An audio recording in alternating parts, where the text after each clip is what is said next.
하나님 말씀 보겠습니다. 하나님 말씀 누가복음 4장 14절에서 30절까지 말씀입니다.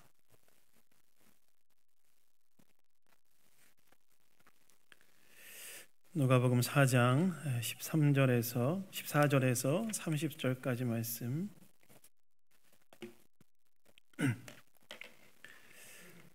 다 찾으셨으면 저와 교독하도록 하겠습니다.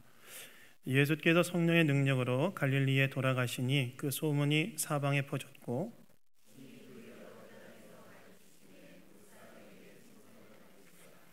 예수께서 그 자라나신 곳 나사렛에 이르사 안식일에 늘 하시던 대로 회당에 들어가서 성경을 읽으려고 서심해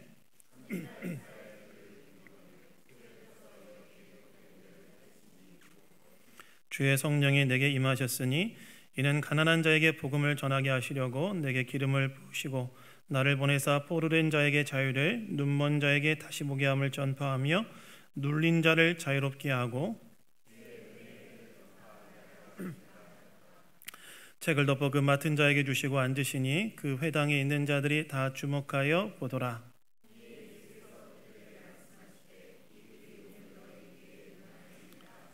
그들이 다 그를 증언하고 그 입으로 나오는 바 은혜로운 말을 놀랍게 여겨 이르되 이 사람이 요셉의 아들이 아니냐.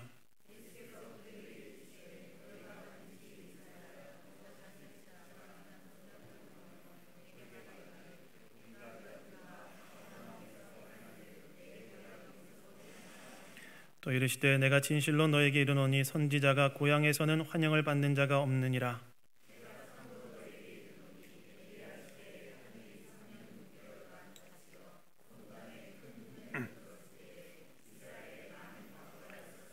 엘리야가 그중 한 사람에게도 보내심을 받지 않고 오직 시돈 땅에 있는 사렙다의 한 과부에게 뿐이었으며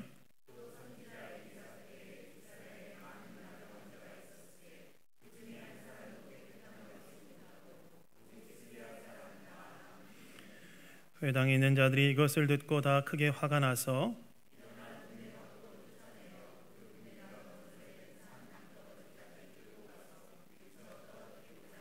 함께 하겠습니다. 예수께서 그들 가운데로 지나서 가시니라. 아멘. 아멘. 네. 희년의 정신을 실현하신 예수님이란 제목으로 하나님 말씀 나누기 원합니다. 현재 우리는 그 누가복음 말씀을 보고 있는데 지난주는 성찬에 관련된 말씀을 하느라고 한 줄 띄었고 예수님의 시험 세 가지 시험을 3주에 걸쳐 나누었는데요. 이제 그 다음 본문을 우리가 보기로 볼 것입니다. 여러분, 우리 신앙생활에 있어서 가장 핵심이 되는 질문이 있다면 무엇이 있을까요? 우리가 신앙생활 하는 데 있어서 가장 핵심이 되는 질문, 그건 무엇일까요? 그것은 무엇이냐면 예수님은 어떤 분이신가? 라는 질문이라고 할 수 있습니다.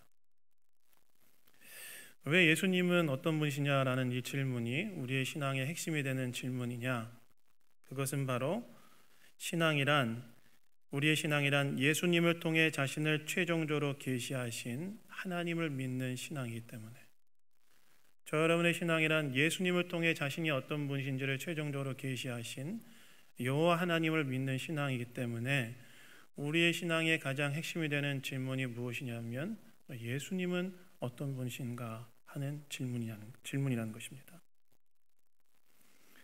그래서 예수님이 어떤 분이신지를 아는 것이 너무나 우리에게 중요하다고 할 수 있습니다. 그러면 예수님은 어떤 분이시냐? 그분에 대한 많은 설명들이 존재하지만 가장 확실한 것은 예수님 스스로 자신에 대해 밝힌 것이 예수님이 어떤 분이신지를 가장 확실하게 알 수 있는 방법일 것입니다. 오늘 이제 이 본문은 예수님께서 공생의 사역을 시작하시면서 앞으로 자신의 사역의 성격이 무엇인지를 선언하시는 것과 관련된 말씀인데요. 오늘 말씀을 통해 예수님은 어떤 분이신지 그리고 그것이 우리에게 어떤 의미를 갖는지 오늘 이 주일 아침에 우리가 함께 생각해 보기를 원합니다. 여러분, 오늘 본문 16절을 보시면 이렇게 나오지요. 예수께서 그 자라나신 곳 나사렛에 이르사 안식일에 늘 하시던 대로 회당에 들어가서 성경을 읽으려고 서심해라고 나옵니다. 예수님께서 자신이 자라나신 나사렛에 방문하셔서 안식일에 늘 하던 대로 회당에서 성경을 읽으려고 서셨다는 거예요.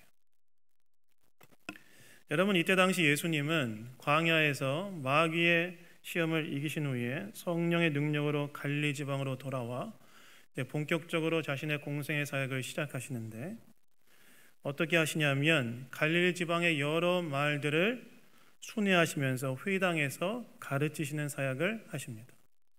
그러니까 마귀의 시험을 이기시고 이제 갈릴리 지방으로 돌아와 본격적인 공생의 사역을 시작하시는데, 그 사역을 하시는 방식이 뭐였냐면 갈릴리 지방의 여러 마을을 방문하고 거기 회당에 가셔서 사람들에게 가르치는 일들을 하셨다는 거예요. 그리고 이러한 예수님의 사역에 대한 반응이 오늘 본문 15절에 나오는데 뭐라고 나옵니까? 사람들이 어떻게 반응했다고 나옵니까? 사람들이 예수님을 칭송했다고 이야기합니다. 성령의 능력으로 권위 있게 가르치시는 예수님의 가르침으로 인해 사람들이 예수님을 칭송했다는 거예요. 그런데 이렇게 갈릴리 지방의 여러 회당을 방문하시면서 공생의 사역을 시작하신 예수님께서 오늘 본문에 도착하신 곳은 어디였다고 이야기합니까? 예수님이 자라나신 나사렛. 예수님께서 태어나신 곳은 어디죠? 태어나신 곳 어딜까요? 네, 어디예요? 베들레헴이죠. 그리고 예수님 자라나신 곳은 어디입니까? 나사렛이에요. 물론 예수님이 헤롯 때 이제 그 위협으로 인해 애굽으로 피신한 적이 있었지만 약 30년의 시간을 자라나셨던 곳이 바로 나사렛이었는데, 바로 자신이 자라나신 나사렛에 예수님이 방문하셨다는 거예요. 그리고 오늘 본문을 보시면 예수님께서 안식일에 회당에서 성경을 읽으려고 서셨다고 나오는데, 당시 유대인들은 자신의 마을에 유명한 랍비가 방문하면 그를 회당에 초대해서 그를 통하여 말씀을 듣는 관습이 있었습니다. 아마 당시 갈릴리 지방에 새롭게 인기를 얻고 있는 청년 랍비인 예수님이 자기 마을에 방문했으니까 사람들이 예수님을 회당으로 청해서 말씀을 들으려는 시간을 가지려고 했던 것으로 보여요. 그래서 예수님이 성경을 읽으시려고 딱 회당 앞에 서셨다고 오늘 본문 이야기하고 있어요. 그 예수님께서 회당에 딱 앞에 서시자 회당에서 이제 성경 두루마리를 관리하는 사환이 그날 읽을 성경인 이사야서를 예수님께 가져다 드렸다고 이야기하고 있는데, 오늘 본문을 보시면 특별하게도 예수님이 그 이사야서에서 굉장히 특별한 본문을 읽으셨다고 기록되어 있습니다. 어떤 본문을 찾아 읽었다고 나와 있냐면 오늘 본문 18절부터 19절 말씀인데, 이것은 이사야서 61장 1절과 2절에 나오는 이사야가 성령의 기름 부으심을 받은 메시아가 왔을 때 희년이 시작될 것이라는 말씀에 대해 기록한 본문이었습니다. 그러니까 예수님이 딱 이사야서를 사환이 가져오니까 그걸 딱 두루마리를 펼쳐서 한 군데를 찾아 읽었는데, 그 본문의 내용이 무엇이었냐면 성령의 기름 부음을 받은 메시아가 오면 그를 통하여서 희년이 실현될 것이다 라고 이사야가 예언했던 내용에 관련된 본문을 예수님이 읽으셨다는 거예요. 여러분, 희년은 무엇일까요? 희년. 여러분, 희년은 이것은 하나님께서 이스라엘 백성들에게 주신 율법에 기록되어 있는 제도인데요, 이 희년은 무엇이냐면 7년에 한 번씩 돌아오는 안식년이 7번째 돌아온 다음 해가 바로 희년이었습니다. 그럼 몇 년째일까요? 7년에 한 번씩 돌아오는 안식년이 7번째 돌아온 다음 해. 그러니까 77에 여러분 구구단을 잘 저희 제 설교를 들을 때 반드시 여러분들이 하나 암송해야 될 게 있는데 구구단을 암송해 오셔야 됩니다. 제가 늘 자주 묻기 때문에 77에 49죠. 그럼 49고 다음 해니까 몇 년일까요? 50년. 그러니까 50년에 한 번씩 돌아온 해가 바로 희년이었습니다. 그런데 이 희년이 되면 어떤 일이 일어나느냐? 크게 세 가지가 일어나게 할 것이라고 하나님이 율법에서 말씀하셨는데, 희년이 되면 어떤 일이 일어날 거라고 얘기하셨냐면, 일단은 빚진 자들의 모든 빚을 탕감해주고, 두 번째는 노예된 자들이 노예로부터 해방케 되어지고, 그 다음에 여호수아가 처음으로 가나안 땅에서 그 가문별로, 지파별로, 또 가족별로 땅을 분배해 줄 때 그 분배받은 땅에서 다시 시작할 수 있도록 하게 하라는 것이 바로 희년의 제도에 담겨져 있는 내용이었어요. 그러니까 희년이 되어서 제사장이 그 뿔나팔을 불면 그 희년이 선포되는데, 희년이 선포됐을 때 어떤 일이 발생하냐? 빚진 자들이 모든 빚을 탕감받고, 노예된 자들이 노예에서 해방되고, 그 다음에 그들이 원래 분배받았던 땅으로 돌아가 다시 시작할 수 있는 기회를 받는 것이 바로 희년이었다는 거예요. 여러분, 우리가 살아가다 보면 경제적으로 어려워지면 어떻게 될까요? 우리가 살다가 경제적으로 어려워지면 어떻게 됩니까? 빚지게 되겠죠. 그런데 그 빚을 갚지 못하면 어떻게 되죠? 나에게 있는 자산인 땅이나 부동산을 팔게 되겠죠. 근데 여러분, 그 자산인 땅을 팔아도 빚 문제를 해결하지 못하면 어떻게 됩니까? 자기를 팔아야 되겠죠. 노예가 되는 거예요. 그런데 여러분, 고대 사회에서 이렇게 노예가 되면 그 노예된 상태에서 사람이 쉽게 다시 자유로워질 수 있을까요?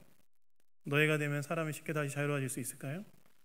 거의 불가능했습니다. 좋은 주인 만나서 그가 정말 자신에게 자비를 베풀지 않는 이상 그 상태를 극복하기 어렵고, 그 노예된 상태로 그대로 살아가야 하는 것이 고대 사회의 현실이었어요. 그런데 하나님께서 이스라엘 백성들에게 뭐라고 명령하셨냐면 50년에 한 번씩 희년을 선포하게 하시고, 희년이 되면 어떻게 한다는 거예요? 모든 것을 처음부터 새롭게 시작하겠다. 모든 빚진 자들의 모든 빚을 탕감해주고, 노예된 자들을 그 노예로부터 해방시켜주고, 그리고 원래 여호수아로부터 땅을 분배받은 그 땅으로 돌아가 다시 시작할 수 있는 기회를 줄 것이다. 그것이 바로 희년 제도였다는 거예요. 그러니까 여러분, 이것이 빚진 자들과 노예들에게 있어서는 얼마나 기쁜 소식입니까? 그래서 이것을 우리가 이제 한글로 번역할 때 이것을 뭐라고 번역했느냐? 희년, 기쁨의 해, 복된 해다, 이렇게 번역한 것입니다. 그래서 이 희년을 특징 짓는 정신이 뭐였냐면 자유와 회복이었어요. 빚으로부터 자유케 되어지고, 노예됨으로부터 자유케 되어지고, 다시 원래 땅으로 돌아가서 회복게 되어지는 것이기 때문에 희년을 특징 짓는 정신이 바로 자유와 회복이었다는 거예요. 그런데 나사렛에 방문하신 예수님께서 안식일에 회당에서 그 설교를 하기에 앞서 그 이사야서 본문을 받고 처음으로 펼쳐서 이야기하신 본문이 바로 메시아를 통해 희년이 실현될 것이라는 예언이 기록된 이 부분을 찾아서 읽으셨다는 거예요. 그리고 난 다음에 예수님 뭐라고 말씀하시냐면 오늘 본문 21절에 보면 이렇게 나오죠. 이 글이 오늘 너희 귀에 응하였느니라 라고 말씀하시는데, 여러분, 이 글이 오늘 너희 귀에 응하였다는 이 말은 어떤 말일까요? 이 글이 오늘 너희 귀에 응하였다는 말은 이 메시아를 통해서 희년이 실현된다는 이 이사야의 예언이 오늘 이곳에서 실현되었다라고 얘기했다는 거예요. 이사야가 예언한 메시아를 통하여 실현할, 메시아를 통하여서 실현될 이 희년의 예언이 바로 오늘 이 자리에서 실현되었다. 다시 말해서 희년을 실현할 메시아가 바로 나이다 라고 예수님께서 선언하셨다는 거예요. 다시 말해서 예수님께서 700년 전에 선지자 이사야가 예언한 메시아를 통해 실현되는 희년이 바로 자신과 함께 성취되었다라고 예수님께서 선언하셨다는 거예요. 빚을 탕감받고 노예로부터 해방되어지고 다시 원래의 땅으로 돌아가 다시 새로운 시작을 얻을 수 있는 그 기회, 회복의 기회를 바로 오늘 나를 통해서 이 땅에 실현되어졌다라고 예수님께서 선언하셨다는 것입니다. 여러분, 이 선언은 무엇을 의미할까요? 이것은 예수님께서 자신이 이 땅에 빚진 자들의 빚 문제를 해결해주고 노예된 자들의 노예됨에서 자유케 하고, 또한 사람들이 원래 토지로 돌아가 다시 시작할 수 있도록 토지 개혁을 일으키기 위해 이 땅에 오신 분이라고 스스로를 이야기하신 것일까요? 그럴까요? 빚진 자들의 빚을 탕감해주고 노예된 자들의 노예됨에서 자유케 해주며 그들이 원래의 땅으로 돌아가 다시 시작할 수 있도록 회복시켜 주시기 위해, 토지개혁을 위해 이 땅에 오셨다는 그런 의미일까요? 예, 맞습니다.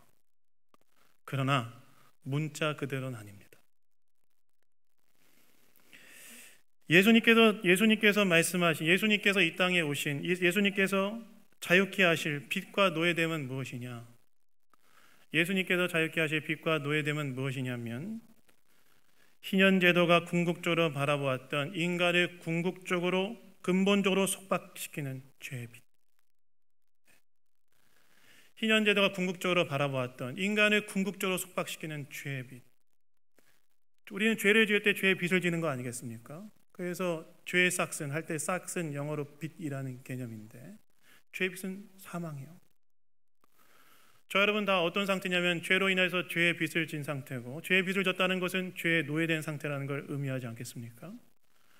신현제도가 궁극적으로 바라봤던 인간을 근본적으로 구속시키는 죄의 빚, 죄의 노예됨으로부터 인간을 본질적으로 자유케 하고 해방시키고, 그리고 깨어진 하나님과의 관계를 회복시키는 희년의 진정한 실현자로서 예수님께서 이 땅에 오셨다는 거예요. 바로 이것을 천명하기 위해서 예수님께서는 나사렛에서 처음으로 이 사역을 시작하면서 그 이사야서 본문을 선택하여 말씀하시므로, 내가 이 땅에 온 이유는 이 땅에 진정한 희년의 실현자로 왔다. 죄의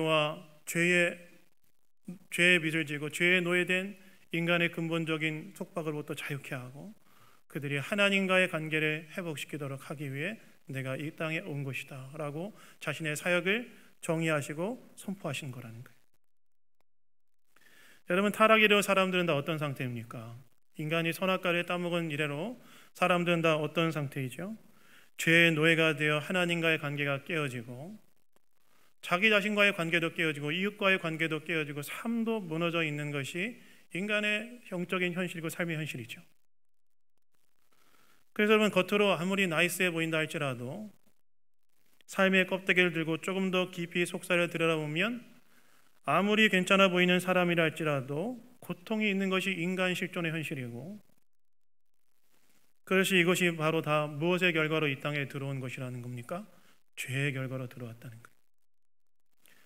바로 이 죄의 문제를 해결하기 위해 죄의 빚을 지고 죄에 노예된 인간을 자유케 하고, 또한 깨어진 하나님과의 관계를 회복하며, 또한 죄의 결과로 인하여 깨어진 인간의 삶을 회복하기 위해 진정한 희년의 실현자로서 예수님께서는 이 땅에 오셨다는 것을, 예수님은 오늘 이사야서 61장 1절 2절의 말씀을 나사렛 안식일의 회당에서 말씀하심을 통하여 천명하셨다는 거예요. 즉 예수님께서는 공생애를 시작하시면서 바로 자신의 사역이 이 자유와 회복의 희년의 정신을 실현하신 것을 천명하시면서 사역을 시작하였다는 것입니다. 여러분, 이건 뭘 말할까요? 여러분, 이것은 무엇을 말하냐면, 저와 여러분이 죄의 문제로부터 자유케 되어지고 하나님과의 관계가 회복되어지고, 또한 그것의 결과로 우리의 삶의 모든 영역에서 회복을 경험하고 있다면, 깨어진 자신과의 관계에서 자신을 더 수용하고 용납할 수 있고, 이웃과의 관계에서 내가 이웃을 더 용서하고 용납하고 사랑할 수 있는 관계로 내가 회복되어져 있고, 무너진 나의 삶의 회복을 경험하고 있다면, 그것은 다 무엇에 의한 결과로 우리에게 주어진 것이라고 할 수 있는가? 그것은 바로 진정한 희년을 실현하기 위해 이 땅에 오신 예수님의 사역의 결과로 저 여러분이 얻게 된 것이라는 것입니다. 자유와 회복을 주시기 위해, 진정한 자유와 진정한 회복을 주시기 위해 이 땅에 오신 주님의 사역의 결과로 우리가 얻게 되어진 것이라는 거예요. 실제로 우리는 어떻게 죄사함의 은총을 받고 하나님의 자녀가 되었습니까? 예수님께서 십자가에서 우리의 죄를 대신 지시고 십자가에 죽으심으로써 죄에 대한 대가를 지불하시고, 이를 통해 죄의 노예됨으로부터 자유케 하시고, 또한 예수님께서 부활하심을 통하여 하나님에 대하여 산자가 되어 그분의 자녀로 회복되어 살게 된 거 아니겠습니까? 즉 저와 여러분이 죄의 노예됨으로부터 해방되어지고 하나님의 자녀로 회복된 것, 그것은 바로 희년의 진정한 실현자로서 이 땅에 오신 예수님의 사역의 결과로 얻게 되어진 것이라는 거예요. 그리고 난 후에 우리는 무엇을 경험합니까? 하나님께서 우리의 삶을 조금씩 회복시켜 나가는 그 은혜를 경험하지 않습니까? 저는요, 이것을 전도할 때 종종 느껴요. 전도할 때. 복음을 듣고 한 사람이 예수님을 영접하는 순간 이 사람을 속박하고 있는 죄의 굴레로부터 이 사람이 자유케 되어지고 하나님과의 관계가 회복되어져서 하나님 주시는 놀라운 회복의 은총을 경험한다는 것을 제가 전도할 때 가끔 느낍니다. 제가 전에 전도했던 자매가 하나 있었는데요. 이 자매는 믿지 않는 자매였는데 어느 날 스스로 교회에 왔어요. 주일 아침이었는데 교회에 왔어요. 40대 그때 초반이었던 것 같은데 성도님들이 믿지 않는 자매가 교회 주일에 방문하니까 누구한테 데리고 왔을까요? 저한테 데려왔어요. 저한테. 다른 분한테 데려가시 저한테 데려왔어요. 그래서 그 자매를 데리고 제가 이제 그 새로운 분이 오시면 이제 맞이하는 그 공간으로 데려가서 이제 얘기를 하려고 했는데 그 자매가 어떤 자매였냐면 잠깐 앉아서 얘기하라고 하는데 앉아있지 못하는 거예요. 잠깐 앉아서 잠깐 뭐 스스로 교회를 왔으니까 무슨 일인지 물어보려고 이제 앉으려고 했는데 앉지를 못하는 거예요. 앉지를 못하고 어떻게 하냐면 계속 뭐 안절부절하지 못하고 눈을 한가운데 집중하지 못하고 계속 돌아다니는 거예요. 그래서 제가 보고 있다가 왜 그렇게 안절부절하시냐, 잠깐만 앉아봐라 해서 이제 자매가 잠깐 앉았는데 제가 얘기를 딱 들어보니까 이 자매가 왜 그렇게 안절부절 못하냐면 이 자매가 상처가 참 많은 자매였어요. 그 상처가 뭐였냐면 짧은 시간에 너무나 많은 가족을 잃었어요. 짧은 시간에 너무나 많은 가족을 잃은 거예요. 그러니까 이 자매가 딱 앉아있으면 어떤 일이 발생하냐면 짧은 시간에 너무나 많은 가족을 잃었기 때문에 그로 인한 상처를 제가 대면해야 되고 그 상처를 대면하는 게 너무나 괴로우니까 가만히 있지를 못하는 거예요. 그러니까 막 돌아다니는 거예요. 돌아다니는. 근데 자기가 너무너무 힘들어서 이 교회 앞을 지나가는데 교회를 보고 교회에서라도 좀 도움을 받고 싶어서 그냥 일단 들어왔다는 거예요. 그래서 제가 그래서 그 자매한테 뭐라고 했냐면 잘 왔다. 그런데 교회는 예수님을 믿는 곳인데 그래서 괜찮으면 제가 예수님에 대해서 좀 이야기하고 싶다. 괜찮냐? 그래서 그 자매가 알겠다고 하더라고요. 그래서 그 다음 주부터 그 자매와 이제 전도서 공부를 하기 시작했는데 그래서 그 9시 예배와 11시 예배 사이에 11시 예배 사이 10시에 이제 그 자매랑 같이 이제 전도서 공부를 하기 시작했는데 첫 번째 주를 하고 두 번째 주가 됐을 때 죄에 대한 이야기를 좀 했어요. 죄는 이런 것이 죄입니다. 근데 죄에 대한 이야기를 하고 그날따라 제가 그 자매한테 예수님을 정말 영접에 대해 도전하고 싶은 마음이 들더라고요.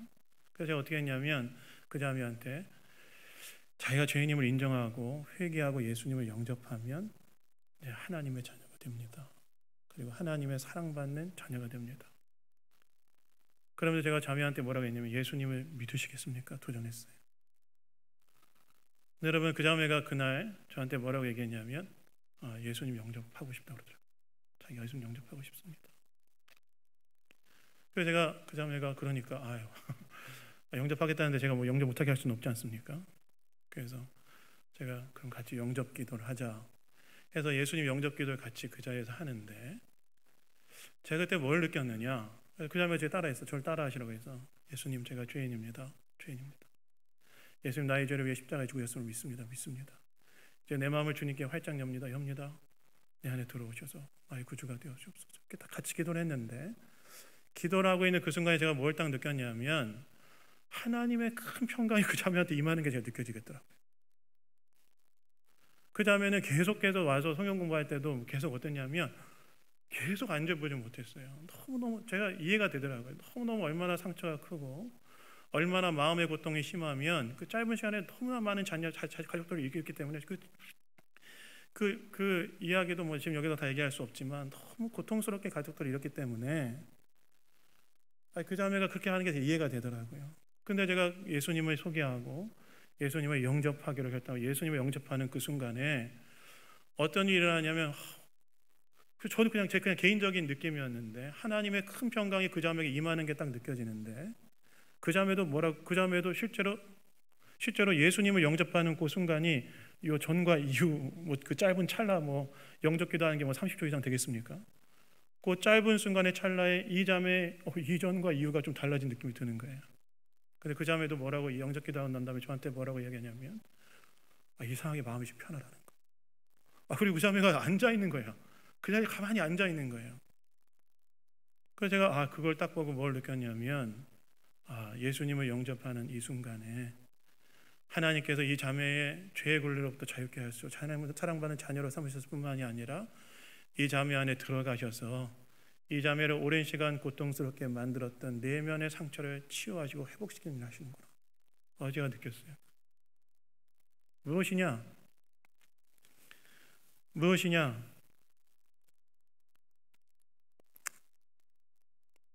저와 여러분이 예수님을 영접한 후에도 뭔가 회복을 경험하고 있다고 한다면 그것은 예수님께서 바로 우리에게 주시고자 하셨던 자유와 회복, 진정한 희년의 사역을 저와 여러분 가운데 정하고 계시기 때문에 그것을 누리고 있는 것이라는 것입니다. 뿐만 아니라 우리를 죄에서 자유케 하시고 하나님과의 관계를 회복하게 하신 주님의 희년의 사역의 결과로 우리는 무엇을 가장 크게 누리고 살아갑니까?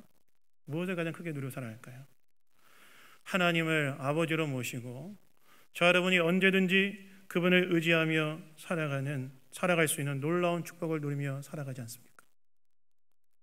여러분, 사실 저 여러분이 예수님의 사역을 통해 얻은 가장 큰 축복이 무엇일까요? 저 여러분 예수님의 사역을 통해 얻게 된 가장 큰 축복, 바로 저 여러분이 여기 지금 있는 게 가장 큰 축복 아니겠습니까? 이렇게 하나님을 예배하고 이렇게 하나님을 찬양하고 그리고 그분을 아버지로 섬기며 그분의 사랑받는 자녀로 살아가는 이 삶 자체가 하나님께서 주신 가장 큰 축복이라는 거예요. 그리고 그분을 언제든지 의지하며 살아갈 수 있는 것 자체가 저 여러분이 누린 가장 큰 축복이라는 것입니다. 지난주에 저는 정말 지옥과 천국을 왔다 갔다 했어요. 저희 어머니가 지지난주 금요일부터 몸 상태가 너무 안 좋아지면서 출혈을 하기 시작했는데 출혈의 포인트를 못 잡아서 거의 6일 동안에 계속 출혈을 하셨어요. 그 시간이 저도 너무나 괴로웠어요. 월요일 날 제가 어머니 때문에 이제 병원에 가서 이제 거기서 이제 하룻밤을 보냈는데 수혈병을 달고 폐에 물이 차니까 수혈을 오래 하면 폐에 물이 찬다고 하더라고요. 그래서 폐에서 물을 빼는 배액관을 달고 소변줄을 달고 수액을 맞고 몸에는 부종이 심해져서 막 진물이 막 쏟아 나오고 너무나 괴로운 시간을 보냈어요. 출혈 포인트를 잡아야 지혈을 할 수 있는데 출혈 포인트를 못 잡는 거예요. 대학병원에 가서 검사해도. 목요일 날이 자기들이 할 수 있는 마지막 검사라고 했어요. 이거 여기서 못 찾으면 우리 못 찾는다. 그래서 목요일 날 제가 너무너무 힘들었어요. 이거 못 찾으면 진짜 어머니 어떻게 되시겠다 싶더라고요. 그래서 제가 목요일 날 정말 하나님께 간절히 기도했습니다. 그리고 아는 분들에게 좀 기도를 부탁했어요. 그런데 여러분 결국 마지막 검사를 통해서 출혈 포인트를 찾지는 못했어요. 그런데 금요일부터 어떤 일이 있었냐면 출혈이 주기 시작하는 거예요. 너무너무 감사하더라고요. 출혈이 줄어들고. 어제 저희 누나가 이제 병원에 있는 저희 누나가 연락이 왔는데 오늘은 출혈 자체가 없다는 거예요. 제가 너무 감사했습니다. 한 고비를 넘기신 것 같아요. 한 고비를 넘기신 것 같아요. 그래서 어제 교회 대청소를 하고 어제 제가 그래서 마음이 너무 기뻤어요. 그래서 어제 교회 대청소를 하고 밑에 내려가서 성도님들과 피자를 먹는데 한 성도님이 이제 어머니 사정을 저한테 물어봐서 어머니 이야기를 하니까 어머니가 좋아하셨다, 호전 드셨다 얘기하니까 그분이 눈물을 글썽이면서 너무 감사하다는 거예요. 그래서 왜 이렇게 감사하시냐? 물론 감사하시냐 물어보니까 자기가 기도의 빚을 진 게 너무 많아서 저희 어머니 위해 정말 열심히 기도했다는 거예요. 그래서 그렇게 되는데 제가 너무 감사했어요. 하나님 은혜다. 그런데 여러분 이렇게 하나님의 은혜를 누리며 살아가게 된 것도 바로 죄로부터 우리를 자유케 하고 하나님과의 관계를 회복시키는 주님의 희년의 사역의 결과로서 우리가 얻게 되어진 축복이라는 거예요. 그래서 여러분, 우리는 무엇을 기억해야 되느냐? 예수님께서 저와 여러분에게 죄의 속박으로부터 자유케 하고 하나님과의 관계를 회복하는 진정한 희년의 정신을 우리 가운데 실현하심을 통하여 우리에게 주신 놀라운 축복을 오늘 저와 여러분이 누리고 살아가고 있다는 사실을 우리가 다시 한번 되새기면서 우리는 어떻게 되냐? 이런 놀라운 은혜와 축복을 주신 하나님께 감사하는 마음으로 살아갑니다. 여러분, 저 여러분에게 이런 놀라운 희년의 놀라운 자유와 회복의 은혜와 축복을 주신 주님의 은혜를 기억하며 이것에 대해서 감사하며 이것의 가치를 진정으로 깨닫고 이것을 귀하게 여기며 살아가고 있습니까? 우리에게 놀라운 희년의 귀한 가치와 정신을 허락해 주신 하나님의 은혜를, 예수님의 은혜를 다시 한번 기억하면서 이에 대한 감사를 회복하시는 저 여러분 다 되기를 주님의 이름으로 축원합니다. 그리고 난 다음에는요, 이 희년의 사역에, 예수님의 희년의 사역에 동참하는 자들이 되어야 된다는 거예요. 짧게 얘기하자면 오늘 말씀해 보시면 내가 그 희년을 실현할 자다 얘기하니까 오늘 보면 22절에 보시면 그 얘기를 듣는 나사렛 사람들이 뭐라고 얘기했다고 나옵니까? 이 사람이 요셉의 아들이 아니냐. 여러분, 이 말은 무슨 말일까요? 누가복음에서 이 말은 이 사람 우리 고향 사람 아니냐 이런 말이거든요. 예수님이 우리 고향 사람 아니냐. 그리고 28절에 보면 예수님 뭐라고 말씀하시죠? 너희가 반드시 의사야 너 자신을 고치라는 속담을 인용하면서 내게 말하기를 우리가 들은 바 가버나움을 행한 일을 내 고향 여기서도 행하라 하리라. 이렇게 예수님 그 나사렛 사람들의 생각을 이야기하시는데, 반드시 의사야 너 자신을 고치라, 이 말은 어떤 말일까요? 뭐 이게 어려운 말 아니죠. 의사는 환자를 고치기 전에 너가 네 가족을 먼저 돌보라 이런 얘기 아니겠습니까? 그 이게 뭐예요? 예수님께 네가 정말 메시아, 네가 희년을 실현할 메시아라고 한다면 고향 사람인 우리를 먼저 챙겨라 이런 뜻이었다는 거예요. 우리 먼저 챙겨고 가버나움에서 행했던 그 수많은 이적들을 오늘 우리 동네에서 충분히 혜택을 누리도록 하게 해라 이렇게 얘기했다는 거예요. 여러분, 이러한 나라 사람들의 태도 어떻게 봐야 될까요? 고향 사람들 돌보는 게 뭐가 나쁘겠습니까? 그런데 여러분, 이들의 태도에는 문제가 있어요. 어떤 문제가 있을까요? 이들은 메시아 사역의 본질을 몰랐어요. 메시아 사역의 본질은 예수님의 사역은 유대인뿐만 아니라 이방인까지 모든 인류가 예수님의 희년의 혜택을 누리게 하는 데 있었는데, 이들은 자신들의 편협하고 이기적 욕심을 통해 자신들만이 독점적으로 먼저 그 혜택을 누리려고 했다는 것입니다. 그래서 예수님 뭐라고 말씀하세요? 선지자는 고향에서 환영을 받지 못한다고 말씀하시면서 엘리야 엘리사 시대에 열방의 제사장 나라로서의 정체성을 망각하고 율법을 어기고 자신들의 욕심대로 살았던 이스라엘 백성들이 엘리야와 엘리사를 통한 혜택을 누리지 못한 반면에 이방인이었던 사렙다 가봐 수리아 사람 나아만 장군만 혜택을 입었다고 말씀하세요. 이 말씀은 무슨 말일까요? 너희들 안에 있는 자기만을 생각하는 편협하고 이기적인 생각을 깨트리고 정말 이웃을 회복시키고 열방을 회복시키는 예수님을 통해 하나님께서 이루고자 하셨던 진정한 희년의 사역, 자유와 회복을 일으키시는 그 사역에 동참해야 된다고 도전하신 거예요. 그래서 여러분, 우리가 예수님을 통해 희년의 은혜를 입은 자들로서 우리는 어떻게 되느냐? 나만 생각하면 안 됩니다. 나만 생각하면 안 돼요. 우리는 예수님의 희년을 통해 그 은혜와 혜택을 입은 자들로서 우리는 어떻게 해야 되느냐? 열방의 사람들이, 우리의 이웃들이 바로 그 인연의 사역의 혜택을 입을 수 있도록, 그들이 거기에 참여할 수 있도록 예수님께서 희생하시는 그 일에 우리도 동참하고 함께 해야 된다. 어떻게 해야 될까요? 어렵지 않습니다. 저는 지지난주에 우리 홍정혜 선교사님 오셔서 했던 말씀이 또 기억나는데, 먼저 뭘부터 시작하면 되냐? 이웃을 사랑하는 것부터 시작하면 됩니다. 그래서 여러분, 다음 주에 여러분들 주변에서 만난 여러분들의 이웃들 어떻게 하셔야 되냐? 사랑하십시오. 사랑하기로 결단하십시오. 사랑하면 어떻게 될까요? 여러분, 사랑하면 어떻게 됩니까? 여러분, 사랑하는 사람한테 어떻게 해주고 싶어요? 자, 1번 좋은 거 주고 싶다, 2번 싫은 거 주고 싶다. 1번 좋은 거 막 맛있는 거 주고 싶다, 2번 개구리. 저는 양소류를 굉장히 혐오하는 사람이기 때문에 개구리, 뱀, 파충류 이런 거 주고 싶다, 아니면 정말 좋은 거 주고 싶다. 뭐 주고 싶으세요? 물론 나는 양소를 좋아한다 뭐 이런 분들은 이제 뭐 그럴 수 있겠지만, 사랑하면 뭘 주고 싶어요? 좋은 거 주고 싶잖아요. 근데 우리에게서 제일 좋은 건 뭐예요? 예수님이시잖아요. 그래서 여러분, 오늘 우리는 신년의 놀라운 은혜와 혜택을 입은 자로서 나 자신만 생각하지 말고 우리는 어떻게 되느냐?